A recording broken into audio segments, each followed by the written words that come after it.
Bismillahirrahmanirrahim. Halo, Assalamualaikum warahmatullahi wabarakatuh. Hari ini kita akan belajar IPS. Materi hari ini yaitu tentang aktivitas masyarakat dalam upaya pembangunan sosial dan budaya. Silahkan dibuka LKS-nya, yaitu tema 3, subtema 2. Dan juga silahkan disiapkan alat tulisnya. Nah, pembangunan sosial adalah semua aktivitas yang menggabungkan aspek sosial dan ekonomi yang dimaksudkan untuk meningkatkan taraf hidup atau kesejahteraan sosial. Jadi, pembangunan sosial itu adalah semua aktivitas, baik itu di pasar maupun di lingkungan sekitar rumah, yang menggabungkan aspek sosial dan ekonomi.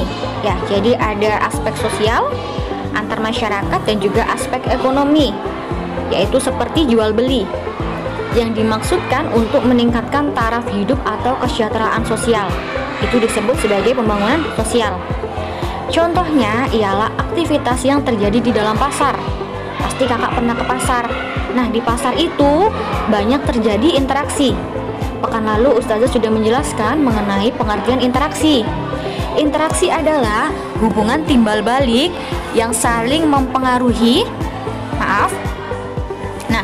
Ustazah ulang, interaksi adalah hubungan timbal balik atau saling mempengaruhi antara individu satu dengan individu lain atau kelompok yang satu dengan kelompok yang lain. Jadi ada hubungan timbal balik, mau itu baik melalui jual beli ataupun komunikasi. Itu disebut sebagai interaksi, ya. Nah, contohnya pembangunan sosial ialah aktivitas yang terjadi di dalam pasar mendorong terjadinya interaksi. Interaksi yang terjadi dapat menimbulkan proses saling mempengaruhi sistem sosial dan budaya. Kesejahteraan sosial tidak hanya berkenaan dengan terpenuhinya kebutuhan material. Kebutuhan material itu adalah seperti kebutuhan uang, kemudian kebutuhan makanan, kebutuhan pakaian, itu adalah kebutuhan material. Jadi kesejahteraan sosial itu tidak hanya berkenaan dengan terpenuhinya kebutuhan material, tetapi juga kebutuhan spiritual, yaitu dalam hal ibadah gitu ya. Jadi Ustazah ulang, contoh dari pembangunan sosial ialah aktivitas yang terjadi di dalam pasar. Aktivitas yang terjadi di dalam pasar mendorong terjadi interaksi. Interaksi yang terjadi dapat menimbulkan proses saling mempengaruhi sistem sosial budaya. Kesejahteraan sosial tidak hanya berkenaan dengan terpenuhinya kebutuhan material, tetapi juga kebutuhan spiritual ya. Nah, selanjutnya aktivitas masyarakat sekitar dalam upaya pembangunan sosial dan budaya. Nah, dalam lingkungan sosial kita, lingkungan sekitar rumah kita pasti ada yang dinamakan usaha-usaha masyarakat dalam membangun kebutuhan sosial dan budaya. Nah, contohnya apa? Yaitu aktivitas interaksi masyarakat seperti gotong royong, kemudian pertemuan warga yang diadakan bapak-bapak, arisan kampung yang diadakan oleh ibu-ibu, kemudian kegiatan ronda oleh bapak-bapak, membesuk tetangga yang sakit, acara tirakatan untuk memperingati hari kemerdekaan, hingga kegiatan berbelanja di tukang sayur keliling yang biasa dilakukan ibu-ibu. Nah, beberapa kegiatan tersebut itu perlu dilakukan sebagai sarana komunikasi dan interaksi dalam masyarakat.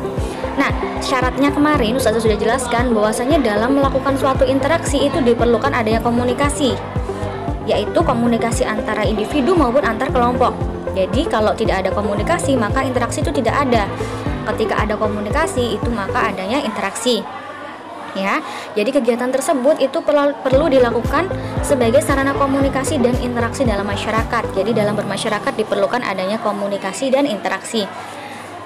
Hal tersebut diperlukan untuk membuat antar anggota masyarakat lebih saling mengenal satu sama lain agar tercipta perasaan saling mengerti dan peduli. Jadi kalau tidak ada interaksi maka perasaan mengerti dan peduli antar masyarakat itu kurang. Jadi diperlukan adanya komunikasi dan interaksi agar masyarakat itu bisa saling mengenal, kemudian bisa saling mengerti dan peduli, hingga bisa terbentuknya suatu gotong royong dan juga tolong menolong antar sama masyarakat ya. Nah, dengan keberagaman manusia dapat saling bekerja sama dan bahu-membahu untuk memenuhi kebutuhan hidupnya, baik secara ekonomi, sosial maupun budaya. Itu perlu dikembangkan di dalam masyarakat kita ya. Kemudian pembangunan sosial budaya di Indonesia. Nah, membeli buah-buahan dan sayur-sayuran lokal berarti membantu memberdayakan petani. Ternyata banyak sekali petani yang tergabung dalam sebuah organisasi perkumpulan petani pemakai air atau dikenal sebagai P3A. Ustazah ulang, P3A adalah petani pemakai air atau dikenal dengan P3A. Nah, setiap desa yang memiliki areal irigasi dianjurkan membentuk organisasi P3A. Areal irigasi itu adalah area sungai yang digunakan untuk mengairi sawah milik petani. Itu disebut sebagai area irigasi. Pembentukan organisasi P3A atau organisasi petani irigasi tersebut dilakukan oleh petani itu sendiri berdasarkan kebutuhan serta sesuai dengan norma dan nilai yang berkembang secara spesifik di daerah masing-masing. Jadi pada setiap daerah itu memiliki norma dan juga nilai yang berkembang. Jadi ketika membangun suatu organisasi itu harus sesuai dengan nilai dan norma yang berlaku di daerah tersebut, tidak boleh melenceng ya. Maka dalam mendirikan P3A ini juga harus sesuai dengan norma dan juga nilai yang berkembang di daerah tersebut. Nah, organisasi P3A ini merupakan sebuah contoh pembangunan sosial budaya. Disebut sosial karena tumbuh dan berkembang dalam kehidupan masyarakat. Disebut budaya karena di dalamnya terdapat ide atau gagasan yang bisa jadi merupakan warisan dari generasi sebelumnya. Ustazah ulang, organisasi P3A merupakan sebuah contoh pembangunan sosial budaya. Disebut sosial karena tumbuh dan berkembang dalam kehidupan masyarakat. Jadi tadi yang membentuk ini adalah masyarakat. Nah, dibentuk di suatu daerah yang memiliki lahan pertanian. Jadi organisasi ini tumbuh dan berkembang di dalam kehidupan masyarakat, makanya disebut sebagai organisasi sosial. Disebut budaya karena di dalamnya terdapat ide atau gagasan yang bisa jadi merupakan warisan dari generasi sebelumnya. Inilah yang mendasari pembangunan sosial budaya yang memang dirancang untuk meningkatkan taraf hidup masyarakat di dalamnya ya. Jadi silakan dibaca kembali untuk organisasi P3A. Organisasi Petani Pemakai Air atau P3A bertujuan untuk menampung masalah dan aspirasi petani yang berhubungan dengan air untuk tanaman dan bercocok tanam. Organisasi ini menjadi wadah bertemunya petani untuk saling bertukar pikiran, untuk memberikan pelayanan kebutuhan petani, terutama dalam memenuhi kebutuhan air irigasi untuk usaha pertanian. Selain itu juga berperan dalam pengembangan dan pengelolaan sistem irigasi. Ustazah ulang, organisasi petani pemakai air ini bertujuan untuk menampung masalah dan aspirasi petani. Jadi pada petani itu pasti memiliki masalah, entah masalah dalam bercocok tanam, masalah untuk air irigasi, masalah pupuk dan lain sebagainya. Maka dibentuklah P3A ini yang bertujuan untuk menampung masalah dari seluruh petani dan juga aspirasi yang berhubungan dengan air untuk tanaman dan juga bercocok tanam. Nah, organisasi ini juga sebagai wadah bertemunya petani untuk saling bertukar pikiran, untuk memberikan pelayanan kebutuhan petani terutama dalam memenuhi kebutuhan air irigasi untuk usaha pertanian. Selain itu juga berperan dalam pengembangan dan pengelolaan sistem irigasi. Anggota organisasi ini senantiasa terbuka terhadap pengetahuan dari luar untuk menambah wawasan mereka serta sesuai dengan pengalaman orang lain. Kalau memang sesuai dan bermanfaat. Jadi setiap anggota itu harus memiliki pemikiran terbuka. Artinya apa? Mereka siap untuk menerima masukan, mereka siap menerima ilmu baru, mereka siap untuk menerima pengetahuan baru dari luar yang berguna untuk perkembangan organisasi ini.